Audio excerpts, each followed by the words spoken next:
This is an e30 318IS shell, and I just sort of make a little video of it before we actually start cutting it about and putting the cage in. But this shell was one of the, well, is one of the cleanest shells I've ever seen in my life in the last 15 years, to be quite honest. I mean, I've been working on them for 15-16 years, and when I was working on them then, they weren't this clean. This is like a time warp, basically. The car itself had done 1,500 miles from new, and basically it was given to a college as a stripped down and rebuild car from brand new, so it never saw the outside. Any rust which has got on it now is literally from where it's been stood for the last year or so, and the only part of rust on the bodywork itself is the battery tray, where the battery has leaked over time. So I'm just going to give you a little walk around of the car to show you how clean the actual shell is. You can see the one bit of rust it has is the battery tray where the battery's leaked. So you can see we've exposed the spot welds. We're going to put a brand new battery tray in there, but that's obviously going to get done before the cage goes in. So you can see all down these pockets, all the way around, just like brand new, all inside the bonnet itself, like a brand new car.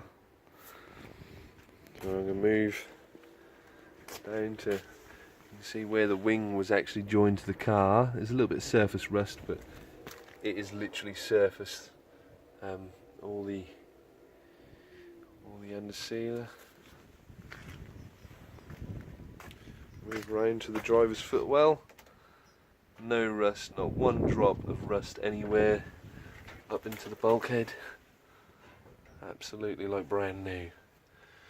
And the tunnel the same. Also over to the passenger's footwell. And all the way up to the bulkhead, like brand new. So I'm now going to swing round to the very back footwell. Obviously the sound deadening's been removed for it to start having its cage fitted. You can see actually down in the wheel well itself, all the way down there. Shame I didn't have a torch, but I'm going to zoom out onto the rear quarter itself.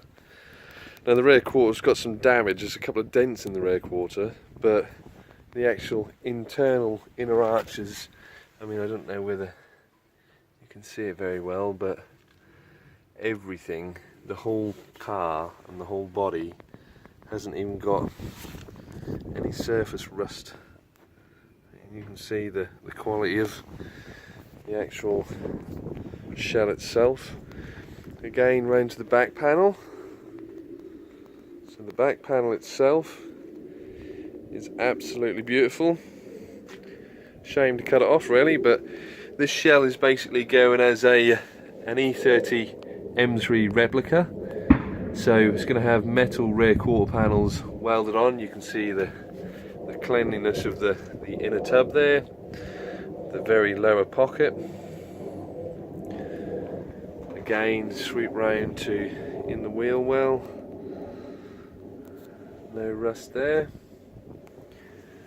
Again, inner tub, absolutely spotless. You can see the wax all down there, still from factory. Lower pocket, just full of rubbish, but no rust. I'm going to swoop back out to the very back panel joint, which we all know rots, and all the way down like brand new. Same this side. All the way down, like brand new. So again, going back round to the passenger side rear quarter panel. Now these rear quarter panels will be for sale at some point. Like I say, there's a couple of dents in them, but there is absolutely no rust whatsoever. And I will remove these rear quarters so they actually include part of the inner arch as well, so it doesn't affect this arch itself, so they can be re-welded on. I'm going to remove them nice and neatly. You see again how clean that arch is. all the way around. And yeah, so the scenario is, I mean, this is again one of the cleanest shells I can safely say I have seen in easily 15 years.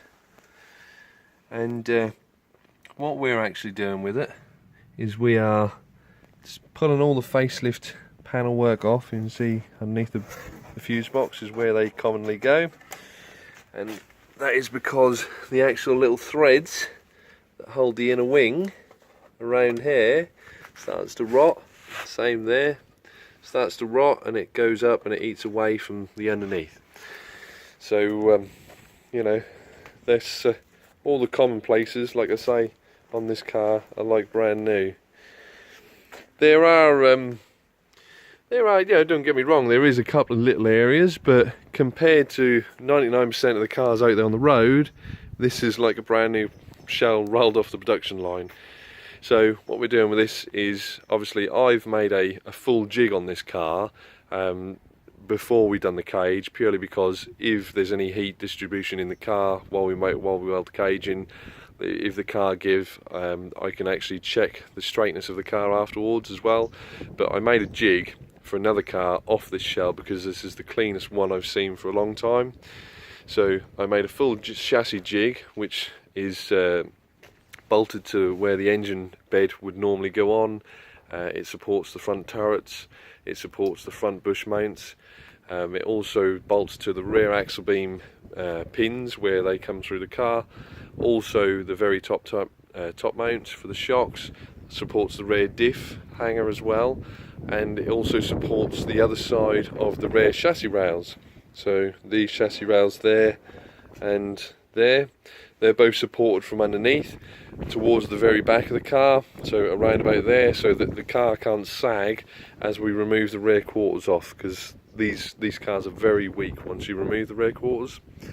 So I've made a jig. I have a jig taken from a perfectly straight car with under 1,500 miles on the clock, and yeah, I mean, it's just going to help me every time I work on a car, every time I work on an E30, especially during the M3 bodies where we remove the rear quarter panels, the back panel, remove the outer tub of the rear wheel arch, and then fit all brand new metalwork on there. That supports the car and guarantees that the cars are perfect and, you know, in shape and in line for when I weld them all back together. So yeah, I just sort of do a little walk around of this project. This project, like I said, is going to be an E30 M3 replica. It's going to have metal rear quarters, a metal back panel, metal outer tubs. It's going to have a carbon fibre rear window frame, carbon fibre boot lid.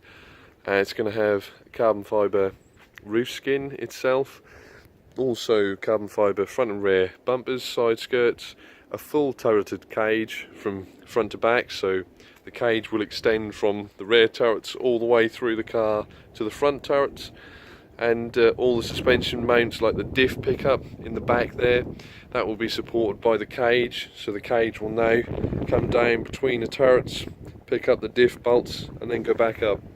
So yeah, this project is going to be a pretty big project, but we thought we'd start with the best shell we physically could, and the customer was a very, very lucky guy to land on his feet with this shell.